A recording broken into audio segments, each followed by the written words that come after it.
Mari kita baca teks firman Tuhan kita hari ini terambil dalam Mazmur pasal yang ke-40 ayat yang ke-6. Mazmur pasal yang ke-40 ayat yang ke-6.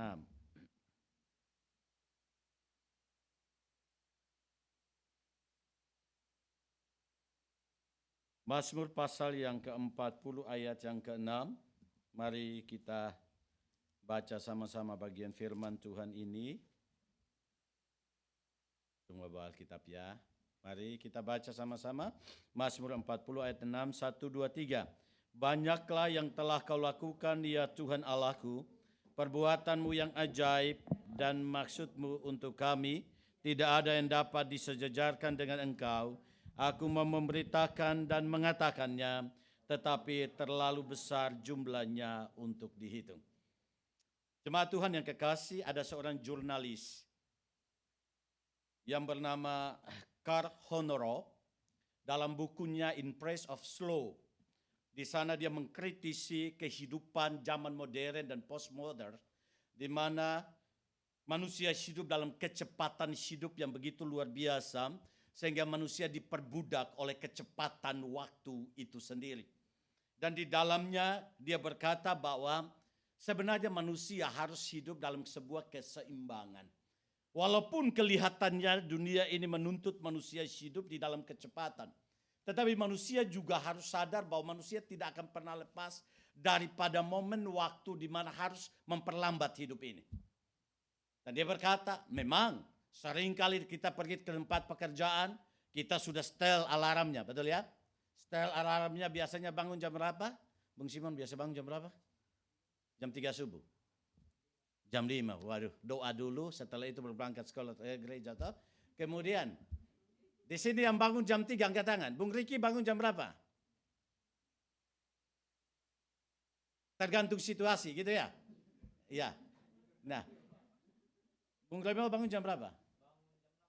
Jam 6. Tidur jam 1. Waduh, rendungannya dari jam 8 sampai jam 1 rendungannya. Setelah itu tidur baru bangun jam 6, begitu ya. Nah, kita pasang alarm. Yang mendosa itu adalah ketika alarm bunyi kita marah sama alarm. Plum, gitu ya. Akhirnya alarmnya dipukul lagi. Ternyata tiba-tiba kita terlambat. Nah, ketika kita terlambat, akhirnya kita tergesa-gesa, akhirnya pergi ke tempat pekerjaan karena takut terlambat. Kalau terlambat berarti potong gosengeng. Gitu ya, atau icimang, tidak. Jadi otomatis di sana kita hidup dalam sebuah kecepatan. Tetapi jurnalis ini, Honoro ini berkata, seharusnya tidak boleh hidup terus-menerus dalam kecepatan. Karena manusia itu didesain bukan hanya untuk hidup dalam sebuah kecepatan, tetapi juga harus hidup di dalam keseimbangan itu sendiri. Dia memberikan satu contoh di mana manusia tidak akan pernah lepas daripada namanya tidak boleh cepat. Itu adalah berkaitan dengan makan. Dokter memberikan sebuah anjuran supaya kalau kita makan, maka kita harus ngunyah makanan itu berapa kali? Ya? Berapa kali? Ya, yang ngomong suster ya, saya mengerti. Perawat ya, saya mengerti lah. Ya. Berapa kali? 30 sampai 32 kah? Yang di sini pernah mengunyah sekali sendok itu 30 sampai 32 kali. Berarti yang perawat ini dikubik. Betul ya? Karena mereka udah tahu itu tapi tidak melakukannya. Nah, kenapa harus ngunyah 30 sampai 32 kali? Itu membantu akan apa? Lambung kita untuk memproses.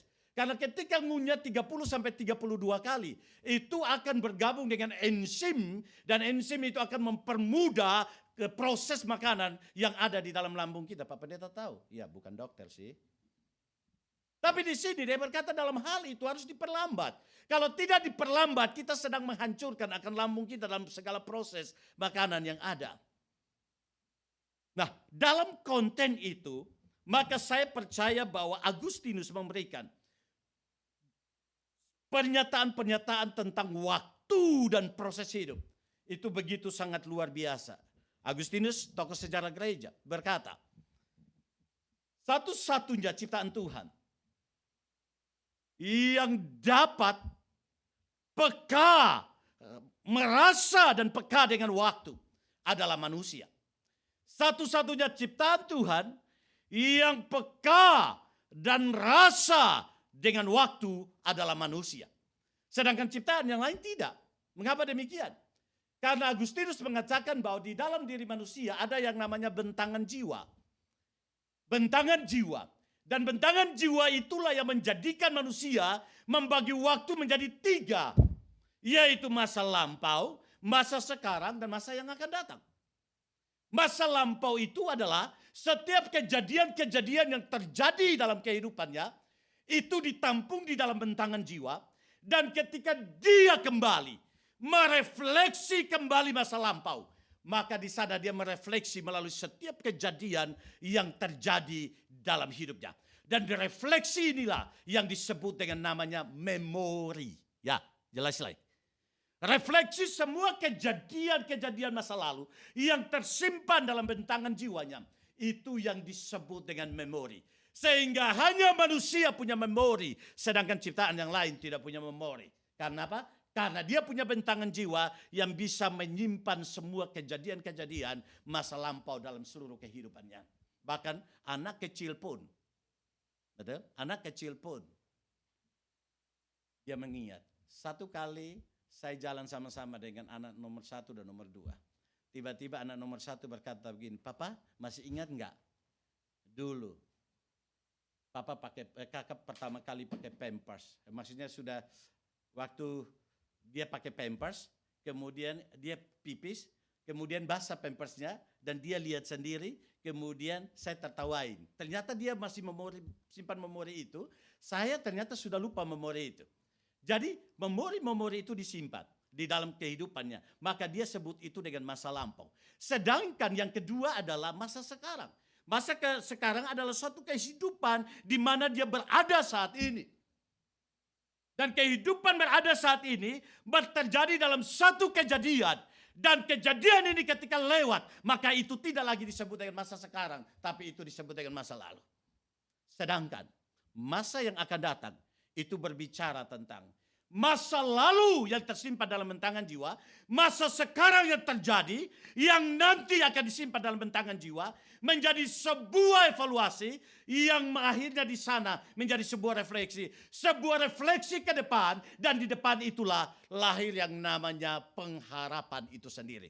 Pengharapan itu lahir daripada refleksi masa lalu dan masa yang akan datang, maka muncullah sebuah pengharapan akan masa depan. Itu terjadi dalam bentangan jiwa. Maka Agustinus berkata, semua waktu ini tidak pernah disadari oleh binatang, tidak pernah disadari oleh tumbuhan, tidak pernah disadari oleh apapun juga, tapi itu hanya disadari oleh manusia itu sendiri. Maka ada kemungkinan, bukan hanya kemungkinan, sebuah kepastian bahwa refleksi diri, evaluasi diri itu senantiasa ada di dalam kehidupan daripada manusia itu sendiri. Nah, jemaat Tuhan yang kekasih, saya pikir kita harus melambatkan hidup kita ketika kita berada di dalam penghujung tahun ini. Kenapa? Kalau saudara baca tentang Mazmur, saya kadang-kadang masih mendengar ada jemaat Tuhan di sini dan juga di tempat lain. Ketika baca Mazmur ada kata Selah, betul? Itu dibaca apa enggak? Itu dibaca apa tidak? Kenapa tidak dibaca? Padahal ditulis di situ. Kata Selah itu dalam bahasa Ibrani itu adalah suatu tanda. Ketika kita baca sampai pada ayat itu, ada tulisan Selahnya di sana. Itu bukan sel jadinya ya. Ya, jadi sampai di sana kita berhenti sejenak. Berhenti untuk apa? Melihat ayat yang di atas. Apa maknanya, apa intinya, apa refleksinya buat saya. Berhenti sejenak dulu, memikirkan artinya, pakai bahasa Jepangnya, iminya di atas gitu ya. Baru setelah itu kita lanjutkan lagi dalam baca ayat-ayat selanjutnya. Jadi Selah itu tidak boleh bacakan. Nanti ditanya siapa pendetanya. Begitu ya. Jadi ini berhenti sejenak. Nah, di sini kita memahami bahwa Mazmur pasal yang ke-40 ini adalah Mazmur Daud, dan Daud menuliskan itu dalam masa tuanya. Di dalam masa tuanya Daud dalam seluruh perjalanan kehidupannya, dia mulai merefleksi kembali bagaimana kehidupannya. Dan di sana kalau saudara dan saya melihat, Daud mengevaluasi hidupnya, dan dia menemukan kalimat sebagai sebuah kesimpulan dalam ayat yang ke-6, banyaklah yang telah kau lakukan, ya Tuhan Allahku. Apa yang Tuhan lakukan di sana? Sehingga Daud berkata itu banyak sekali. Kalau orang Jepang bilang wake, begitu ya. Banyak sekali. Itu sebenarnya terjemahan aslinya. Jadi banyak ini bukan hanya banyak dalam banyak, bukan. Tapi banyak sekali. Dan kalau saudara dan saya melihat di dalam ayat yang kedua itu bicara tentang bagaimana dia menantikan Tuhan dalam doanya. Dan di sana dia menemukan bahwa Tuhan mendengar setiap teriakannya. Tetapi di sini kata menanti di sini otomatis kan proses, bukan? Tidak instan, betul? Kalau dia minta langsung dapat, itu tidak ada kata menanti di sana. Sebagaimana yang jomblo-jomblo ini, tidak akan ada istilah menanti di sana kalau berdoa langsung dapat, betul ya? Jadi di sana Tuhan menjawab doanya. Kemudian selanjutnya, berarti di sini kita melihat bahwa hidup Daud penuh dengan doa, betul?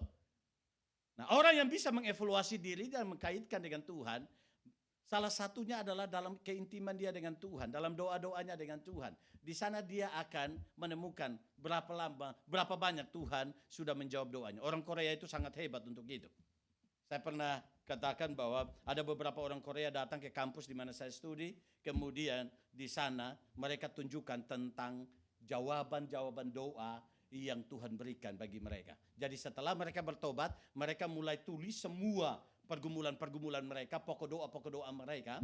Dan ketika Tuhan jawab, mereka centang. Ketika Tuhan jawab, mereka centang. Ketika Tuhan jawab, mereka centang. Jadi di sana, ketika mereka melihat kembali jawaban Tuhan di dalam setiap centangan-centangan yang mereka buat, di sana membuat mereka berteluh dan bersyukur sama Tuhan. Saya pikir itu sesuatu yang penting buat kita. Mari kita mulai buat. Pergumulan saya apa, pokok doa saya apa, dan lain sebagainya. Tapi jangan hanya saya melulu. Kekasih saya pergumulannya apa, betul ya? Jadi di sini kita punya namanya buku doa. Dan di sana kita bisa centang ada sebuah jawaban Tuhan dalam kehidupan kita. Daud melihat semua doanya. Dan di sana dia menemukan bahwa teriakannya Tuhan menjawab. Tidak hanya itu. Bahkan dikatakan ia mengangkat aku dari lubang kebinasaan, dari lumpur rawa. Ia menempatkan kakiku di atas batu, menetapkan langkahku. Satu peristiwa yang sangat menggenaskan dalam kehidupan Daud adalah ketika dia jatuh dalam dosa. Istilah lumpur rawa di sini, kebinasaan itu bicara tentang kondisi dia. Bukan seorang pribadi yang perfect, tapi dia terbuka. Dalam Mazmur 51, dia pernah di situ dikatakan bahwa dia ditegur oleh Nabi Nathan. Dan di sana dia minta belas kasihan Tuhan supaya Tuhan tidak mengambil roh daripadanya. Jadi di sana dia juga melihat bahwa kebaikan Tuhan itu tidak hanya dalam hal-hal yang menguntungkan. Tidak hanya dalam hal-hal Tuhan menjawab doa. Tapi ketika dia ada dalam lumpur rawa, ketika dia ada dalam dosa, Allah mengangkat dia dari dosa. Dan di sana Tuhan menempatkan dia kembali sebagai pribadi yang kuat di dalam seluruh kehidupannya. Bahkan tidak hanya itu. Banyaklah yang telah kau lakukan, itu berbicara juga tentang ayat 4. Di situ dikatakan ia memberikan nyanyian baru dalam mulutku untuk memuji Allah kita. Apa maksudnya? Apakah tiap hari Daud bikin pujian baru? Tidak. Istilah yang dimaksud di sini adalah begini. Daud ketika merefleksi dirinya hidup bersama dengan Tuhan. Ada pembaharuan hidup yang Tuhan kerjakan di dalam hidupnya. Dan pembaharuan hidup inilah yang ditulis sebagai mazmur dalam kehidupan kita. Dan mazmur yang ditulis itu sebagai suatu pujian daripada Daud yang menunjukkan bahwa Tuhan begitu baik dalam seluruh kehidupannya. Ketika dia merintih, Tuhan mendengar. Ketika dia mengeluh, Tuhan mendengar. Ketika dia berdoa, Tuhan mendengar. Dan ketika Tuhan mendengar, tidak hanya Tuhan mengubah situasi, tapi kadang Tuhan mengubah hidup Daud. Sehingga di dalamnya hidup Daud semakin menjadi pribadi yang lebih dekat kepada Tuhan. Terima kasih buat kesaksian daripada Bung Arnold. Terima kasih buat kesaksian dari saudaraku Simon. Membawa kita untuk boleh sungguh lagi melihat bahwa hari demi hari kita butuh Tuhan dalam hidup kita untuk boleh memperbarui kita. Tapi Daud tidak stop di situ. Setelah hidupnya diperbarui tidak stop di situ. Selanjutnya dia mengubah kehidupan barunya itu dengan menjadikan itu menjadi puisi atau juga syair. Dan saya percaya kalau mau cipta lagu daripada pengalaman sendiri itu lebih dahsyat, lebih indah dan lebih kuat kuasanya daripada cipta lagu karena hanya mengutip. Maka cipta lagu yang kita ciptakan itu adalah sebuah pengalaman hidup kita. maka itu akan memiliki pengaruh yang sangat besar untuk mengubah orang lain. Saya berikan contoh lagu Amazing Grace. Kita tahu lagu itu ya, sangat besar anugerahnya. Tapi berapa banyak orang tahu tentang latar belakang lahirnya lagu itu? Di sini yang berapa orang yang tahu tentang latar belakang lagu itu? Silakan angkat tangan. 1, 2. Nah, kita memahami, terima kasih. Lagu itu dicipta oleh siapa? Lagu itu dicipta oleh siapa? Apa? Alhamdulillah. Siapa? Dicipta oleh siapa? Dicipta oleh John Newton. Ya. Jangan bilang Isaac Newton ya. John Newton. Dan John Newton ini ketika dia mau masuk umur 7 tahun, akhirnya mamanya meninggal. Dan papanya adalah seorang angkatan laut yang sangat ketat sekali. Dan akhirnya umur 11 tahun, John Newton dibawa oleh papanya untuk berlayar. Dan dididik sebagai seorang pelayar oleh karena dia mengikuti papanya. Tetapi akhirnya, kemudian John Newton akhirnya diterima menjadi angkatan laut Inggris untuk menjelajahi seluruh perjalanan atau kepulauan dikuasai oleh Inggris. Tetapi akhirnya dia ditangkap oleh seorang yang menjadi kepala budak, dan John Newton dipenjarakan di Afrika Selatan. Kemudian papanya, di dalam kuasa papanya memerintahkan ada seseorang yang datang ke Afrika Selatan untuk melepaskan John Newton daripada penjara tersebut. Dan akhirnya John Newton dilepaskan. Kemudian mereka berlayar pulang dari Afrika Barat. Dan apa yang terjadi? Di tengah laut ternyata ada badai yang begitu besar yang hampir menenggelamkan mereka, hampir merusak kapal yang mereka pakai. Dan kelihatannya tidak ada lagi jalan keluar. Pasti mereka mati. Di tengah-tengah kondisi seperti itu, John Newton yang tidak peduli dengan Tuhan, akhirnya berlutut. Digeledek kapal itu. Kemudian dia bertelut dan berdoa kepada Tuhan. Tuhan, aku mohon anugerah-Mu. Aku mohon belas kasihan-Mu. Kalau Engkau ada, tunjukkanlah belas kasihan-Mu padaku. Selesai dia berdoa. Akhirnya di tengah-tengah kondisi angin sakal seperti itu, kapal ini bergerak. Awalnya tidak bergerak, berputar dan berputar menuju kepada dasar daripada laut itu. Tetapi akhirnya setelah berdoa, kapal ini terangkat dan dia melawan badai tersebut. Dan akhirnya kapal ini sampai kepada darat itu sendiri. Dan akhirnya John Newton mulai sadar ternyata Tuhan itu ada. Dan di sana dia menyerahkan hidupnya kepada Tuhan. Dan ketika dia menyerahkan hidupnya kepada Tuhan dan dia kembali ke rumahnya, pada akhirnya dia mulai menuliskan tentang lagu Amazing Grace ini. Dan bukankah jutaan orang sudah diberkati dengan pujian ini. Baik dinyanyikan secara langsung, baik dinyanyikan dengan instrumental, bahkan juga dinyanyikan dalam orkestra besar. Itu mempengaruhi banyak orang. Jawabannya kenapa? Karena sebelum lagu baru ini dicipta, sudah dimulai dengan hidup yang baru. Amin itu. Dan hidup yang baru ini direfleksikan di dalam pujian. Dan pujian inilah yang memiliki kuasa di dalam anugerah Tuhan pakai untuk mempengaruhi banyak orang. Artinya pujian ini lahir bukan hanya suatu perasaan. Pujian ini lahir bukan hanya karena suatu pendidikan akademik. Tapi pujian ini lahir oleh karena suatu pengalaman pembaharuan bersama dengan Tuhan. Maka saya juga, kalau saudara dan saya melihat akan lagu Hidup Ini Adalah Kesempatan, itu pun lagu itu dicipta daripada pengalaman seorang pendeta. Awalnya lagu ini tidak terkenal. Tetapi ketika pendeta ini mulai sakit, di tengah-tengah kondisi dia sakit, dia menyanyikan pujian ini. Dan dari pujian inilah akhirnya dinyanyikan di gereja-gereja, kemudian mempengaruhi banyak orang. Kenapa? Karena itu daripada pengalaman. Tapi mungkin saudara menatap saya, Pak, sepertinya saya tidak mengalami anugerah Tuhan. Kalau saudara tidak mengalami anugerah Tuhan, saudara tidak akan pernah duduk di sini, betul? Karena setiap hembusan nafas itu adalah sebuah anugerah Tuhan. Dan hembusan nafas itu bisa menjadi sebuah rancangan untuk kita bisa membuat sebuah lagu baru dalam kehidupan kita. Saya bilang begitu, saya coba-coba buat, ternyata nggak bisa-bisa. Karena memang saya nggak bisa itu membaca not itu ya. Ya, karena biasanya otodidak gitu, nyanyi sendirilah. Jadi kadang-kadang saya bilang sama ibu, udah buka handphonenya saya nyanyi dengan versi sendiri. Tapi nggak jadi-jadi juga gitu ya. Walaupun refleksi dari diri saya. Maka saya minta Bung Romeo punya tugas sama saya. Andre sebenarnya punya tugas karena saya kasih 10 syair buat dia. Tapi sampai saat ini dia tidak ada balas-balasnya. Sekarang Bung Romeo, saya nunggu-nunggu belum muncul-muncul. Karena memang tahu sendiri kalau memang orang sudah punya pacar memang hidupnya memang susah. Bukan itu ya. Tapi terima kasih sudah mau membantu dalam hal itu. Jadi di sini Daud menemukan bahwa lagu baru, syair baru itu lahir daripada hidup yang diperbarui. Maka dia menemukan itu, maka akhirnya ayat yang kelima di situ dikatakan, berbahagialah orang yang menaruh kepercayaannya pada Tuhan, yang tidak berpaling kepada apa? Orang-orang angkuh. Jadi di sana Daud seorang yang hebat, dia raja, dia terkenal, dia prajurit yang hebat, dia panglima yang hebat. Tetapi pada akhirnya dia katakan, kekuatan bukan ada pada dia. Kekuatan bukan pada orang-orang yang angkuh, tapi kekuatan itu ada pada Tuhan itu sendiri. Maka berbahagia bagi kita yang berpengharapan kepada Tuhan.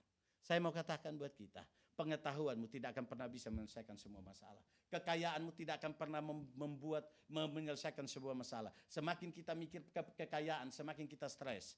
Semakin kita merasa kita lebih pintar, maka ketika kita menemukan orang yang lebih pintar dari kita tambah stres. Betul? Kita merasa kita lebih tinggi, kemudian kita menemukan ada orang yang lebih tinggi daripada kita, kadang kita stres. Tapi kita melihat, ketika kita bergantung kepada Tuhan, tidak ada orang yang lebih tinggi daripada Tuhan, dan tidak ada orang yang lebih kaya daripada Tuhan, dan tidak ada orang yang lebih pintar daripada Tuhan. Maka dia adalah tempat di mana kita bisa sandarkan hidup kita. Dan dia menolong kita di dalam setiap perjalanan. Maka Raja Daud berkata, banyaklah yang telah kau lakukan ya Tuhan Allahku. Banyak itu dia rinci dari dosanya, Tuhan selesaikan. Dia rinci dari doa-doanya, dijawab oleh Tuhan. Dia rinci bagaimana Tuhan mengubah hidupnya. Itu semua dirangkum di dalam seluruh kehidupan. Banyaklah yang telah kau lakukan. Pertanyaan saya, ketika Tuhan mengampuni dosamu, mampukah kau melihat itu sebagai anugerah dalam hidupmu? Ketika Tuhan menjawab doamu, apakah kau melihat itu sebagai anugerah yang merupakan anugerah yang Tuhan berikan bagimu? Dan apakah ketika Tuhan mengubah hidupmu, mengubah karaktermu, merubah kebiasaanmu yang dulunya marah-marah sedikit, salah sedikit udah pelototin orang seperti saya begitu. Tetapi akhirnya Tuhan ubahkan, mampukah kita melihat itu sebagai anugerah Tuhan? Maka saudaraku, ketika saudara dan saya melihat itu sebagai anugerah Tuhan, saudara dan saya akan menundukkan kepala, menitikan air mata, dan saudara akan berkata, sebagaimana John Calvin berkata, semakin aku mengerti anugerahnya, semakin aku mengerti ketidaklayakanku di hadapannya. Karena aku tahu aku tidak layak dikasihi oleh Tuhan. Sekali lagi apa yang dikatakan oleh D.K. Akson berkata, ketika engkau bangun pagi dan engkau membuka matamu, dan di sana engkau masih menemukan kebaikan daripada Tuhan, itu yang harus menjadi surprise bagi hidupmu. Karena dunia yang sudah penuh dengan kejahatan tidak akan pernah memberikan kebaikan kepadamu. Tapi ketika Tuhan memberikan kebaikan kepadamu, pengampunan, jawaban doa, perubahan hidup, itu anugerah yang besar yang Tuhan kerjakan dalam hidup kita. Harapan saya semua kita yang ada di Jepang ketika kita pulang, keluarga tidak boleh hanya melihat uang yang kau taruh di dalam depositomu, tetapi yang terlebih utama adalah orang melihat perubahan yang Tuhan kerjakan dalam hidupmu. Dan itu menjadi sebuah kesaksian bahwa Tuhan begitu baik dalam kehidupanmu. Harapan saya, tahun 2021 belum menjadi tahun di mana kita semakin memiliki keintiman dengan Tuhan. Untuk semakin menyadari betapa besar Tuhan dalam kehidupan kita. Hal yang kedua, setelah dia mengevaluasi seluruh kehidupannya, maka yang kedua di sana dalam ayat yang ke-6 dikatakan, banyaklah yang telah kau lakukan ya Tuhan Allahku, perbuatanmu yang ajaib dan maksudmu untuk kami. Tidak ada yang apa? Dapat disejajarkan dengan engkau. Setelah Daud mengevaluasi seluruh kehidupannya. Di mana Tuhan mengampuni dosanya, Tuhan menjawab doanya, Tuhan mengubah hidupnya. Maka yang kedua adalah dia menempatkan Tuhan adalah segala-galanya. Tidak ada yang dapat disejajarkan dengan engkau. Kenapa kalimat ini keluar? Kalau saudara refresh kepada Mazmur 62 yang merupakan doa daripada Daud, satu pengakuan daripada Daud, hanya dekat Allah saja aku apa? Hafal ayat itu? Mazmur 62 ayat 2, hanya dekat Allah saja aku tenang.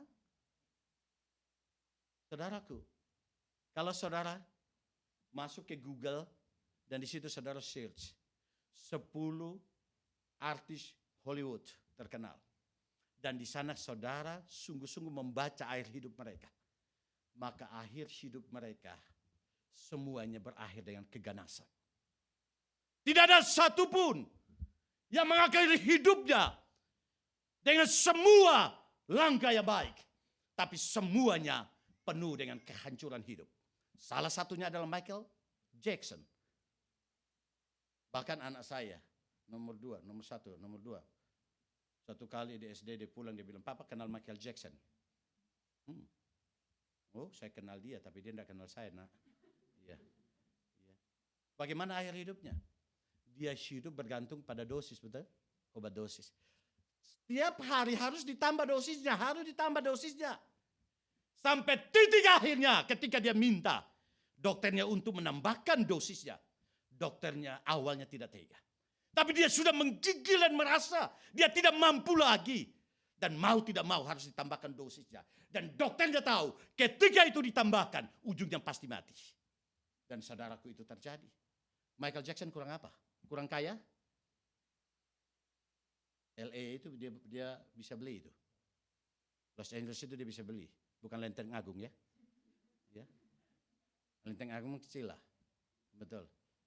Kurang terkenal? Kurang kenal dengan orang-orang yang lebih tinggi? Ratu Elizabeth. Dalam ulang tahun yang keberapa dia undang khusus Michael Jackson, itu di YouTube-nya ada. Dia sudah punya semuanya. Tetapi kita memahami bagaimana dengan akhir hidupnya. Bahkan artis-artis yang lain, yang kulit hitam dan lain sebagainya. Mereka mengakhiri hidupnya dengan sesuatu yang tragis. Padahal mereka punya semuanya. Inilah jawaban daripada Daud. Mazmur 62 berkata, hanya dekat Allah saja aku tenang. Daud adalah raja, posisi tertinggi. Daud adalah raja, pasti dia kaya. Daud adalah raja, maka otomatis di sana semua yang diinginkan itu bisa terjadi. Bathsheba saja dia dapat kok, betul. Tetapi kita melihat Daud tidak berkata, karena aku kaya maka aku tenang. Aku pintar maka aku tenang. Aku punya kemasyhuran maka aku tenang. Tapi dia katakan, hanya dekat Allah saja apa? Aku tenang. Allah saja aku tenang. Kenapa? Di sini dia menempatkan Tuhan adalah segalanya. Mengapa? Karena dia pasti meyakini berbicara tentang ketenangan, berbicara tentang kepuasan, itu berbicara tentang hati. Maka hati tidak mungkin berkait dengan kekayaan. Hati tidak mungkin berkait dengan popularitas. Hati bukan berkait dengan posisi yang tinggi. Karena itu sesuatu yang terjadi di luar kita. Hati berbicara tentang sesuatu yang ada di dalam kita. Maka jangan heran ketika orang punya mobil ini. Di awalnya dia senang. Tiap hari, pagi, sore, malam cuci melulu. Tetapi ketika melihat mobil tetangga, dia pikir lagi seperti mobil tetangga. Beli lagi yang baru, betul? Beli lagi yang baru. Ini dibiarin, yang dicuci yang itu. Istri suruh cuci ini. Atau istri cuci yang baru, dia cuci yang ini. Begitu ya. Tapi lama-kelamaan lihat lagi orang lain. Itu Hummer ya. Aku kalah lagi nih. Beli lagi Hummer gitu ya. Bukan Hummer Palu gitu ya. Tapi mobil yang termahal itu yang Hummer itu ya. Dah beli itu lagi. Kenapa demikian? Karena tidak ada kepuasan dalam diri kita. Maka C.S. Lewis berkata, ketika kita jujur dengan hidup kita. Dan kita menemukan ketidakpuasan dalam hidup kita. Maka kita bukan dicipta untuk dunia ini yang sementara. Tapi kita dicipta untuk dunia yang lain. Dan dunia yang lain itu adalah dunia yang bukan sementara. Dan itu berkaitan dengan Tuhan, di mana Tuhan bertakhta di sana. Kenapa? Karena semua kepuasan itu bicara dengan hati. Ketika engkau mengkaitkan semua yang sementara dengan hati yang kekal, itu tidak akan pernah masuk. Maka Blaise Pascal berkata, aku mengambil kekayaanku dan memasukkan ke dalam lubang hatiku. Ternyata kekayaan itu tidak pernah menutupi lubang hatiku. Ketika aku mengambil kepintaranku dan memasukkan dalam lubang hatiku, ternyata kepintaran itu tidak pernah mengisi lubang hatiku. Ketika aku mengambil kemasyuranku dan memasukkan ke dalam lubang hatiku, ternyata itu tidak dapat menutupi lubang hatiku. Aku berhenti sejenak dan berpikir, kalau demikian, apa yang bisa mengisi hidupku, lubang hatiku? Sehingga seringkali saya menemukan ketidakpuasan. Dan ketika aku berhenti sejenak dan mulai memikir kembali, Yesus yang adalah Tuhan dan Juru Selamatku, yang telah berkorban bagiku. Aku membuka lubang hati itu, dan aku mengundang dia masuk ke dalamnya. Dan ketika dia masuk ke dalamnya, di sana dia memberikan kepuasan kepadaku. Karena aku menemukan rahasianya, bahwa dia yang menciptaku dan mencipta hatiku, dia pasti lebih besar daripadaku dan lebih besar daripada lubang hatiku. Dan pasti dia menutupi lubang itu. Maka disitulah aku bisa mengerti 1 Tesalonika ayat 18. Mengucap syukurlah dalam segala hal, karena itulah yang dikehendaki oleh Allah. Orang yang bergantung pada kekayaan, orang yang bergantung kepada kemasyhuran, orang yang bergantung pada jabatan, mereka tidak akan pernah bisa mengucap syukur dalam segala hal. Mereka mungkin tidak bisa tidur nyenyak karena besok bagaimana, betul? Dia akan pikir besok makan apa, besok makan di mana, dan besok makan siapa. Betul toh? Karena hidup ini pertarungan, bukan? Dunia ini seperti pertarungan seperti piramida. Untuk naik ke atas harus injak orang lain di bawah. Dan itu kan sistem politik yang ada di dunia ini. Tapi mari kita melihat dalam konteks seperti ini. Daud berkata, tidak ada yang dapat disejajarkan dengan engkau. Karena semua perjalanan hidupku yang menuntun, yang merancang, yang mengubahkan, yang menyempurnakan, itu hanyalah Allah sendiri. Maka tidak ada yang dapat disejajarkan dengan Allah dalam kehidupanku. Apapun yang kau dapatkan, itu semuanya, kalau bersifat sementara, itu tidak akan pernah menjamin ketenangan dalam hidupmu. Tapi ketika engkau menerima Kristus, dia adalah jaminan ketenangan dalam hidupmu. Maka taruh dalam hatimu bahwa Allah satu-satunya yang tidak dapat disejajarkan oleh apapun juga. Karena itu adalah ordo pencipta dan ciptaan. Allah di atas, manusia di bawah, dan alam di bawah Allah dan alam di bawah manusia. Jangan dibalik. Kita hanya bisa memiliki kedamaian ketika kita berrelasi kembali dengan Allah dan menempatkan Allah. Yang terakhir, kalau saudara dan saya melihat ayat 6, tidak hanya dia melihat dalam evaluasinya Tuhan begitu baik, tidak hanya dia menempatkan Tuhan menjadi segala-galanya, tetapi ayat yang ke-6 di sana, aku mau memberitakan dan mengatakannya, tetapi terlalu besar jumlahnya untuk dihitung. Di sini dia menemukan jumlahnya terlalu besar. Tapi jumlah yang terlalu besar itu bukan berarti tidak diberitakan. Artinya apa? Artinya begini. I'm sorry. Artinya bahwa ketika dia mulai menghitung semua kebaikan Tuhan, dia tidak dapat menghitung semuanya. Maka yang dia lakukan adalah dia bersaksi. Bersaksi, bersaksi, dan bersaksi. Nah, saya berikan contoh begini. Yasosang, ada Yasosang ya. Yasosang orang yang sangat cinta dengan Tuhan dan cinta dengan gereja. Maka satu hari dia ibadah kadang 3 kali. Sini Osaka, Kobe, dan juga gereja Lutheran. Tapi dia punya kerinduan untuk bertemu dengan Tuhan. Sering kali dia bicara karena dengan umur yang dia dapatkan. Tetapi sering kali dia bicara seperti itu, saya katakan bahwa belum selesai. Kenapa belum selesai? Karena masih banyak kesaksian yang ada dalam dirinya untuk bersaksi. Betul ya? Banyak dirinya untuk bersaksi, dan setiap kali dia bersaksi itu menjadi berkat buat kita di sini dan juga di Kobe. Nah, demikian pun Daud berkata, banyak yang ada dalam hidupku. Dan aku mau menyaksikan itu tidak akan pernah selesai. Saudara dan saya mengerti teks seperti ini. Jadi terlalu banyak dan saya mau menyaksikan, tidak akan selesai. Apalagi kalau saya berhenti menyaksikan, maka tidak akan pernah bisa selesai. Maka aku terus menyaksikan. Dan ayat-ayat di bawahnya, bagaimana dia menyaksikan tentang kebenaran Tuhan. Dia menyaksikan keadilan Tuhan, menyaksikan tentang kebaikan Tuhan. Dia terus menyaksikan itu kepada banyak orang. Pertanyaan saya, kita akan berada di akhir dan akan memasuki tahun baru. Mari kita boleh merefleksikan hidup kita. Sudah berapa banyak orang yang mendengar kesaksian tentang Tuhan dari hidup kita? Ataukah kita tidak pernah bersaksi tentang kebaikan Tuhan? Marilah, setelah kita melihat kebaikan Tuhan, kita menempatkan Tuhan pada posisi yang utama. maka selanjutnya mari kita saksikan kepada orang lain. Coba saudara dan saya di sini, coba yang duduk di sini sekitar 80 orang antara, kalau 70-80 orang yang ada di sini. Coba satu orang bersaksi untuk satu orang, kira-kira sudah berapa banyak orang yang mendengar Tuhan, betul? Tiap-tiap hari. Tapi kadang kita berdiam diri. Sebuah kebenaran itu didiamkan, maka kita setuju kepada ketidakbenaran. Ingatkan kalimat saya ini.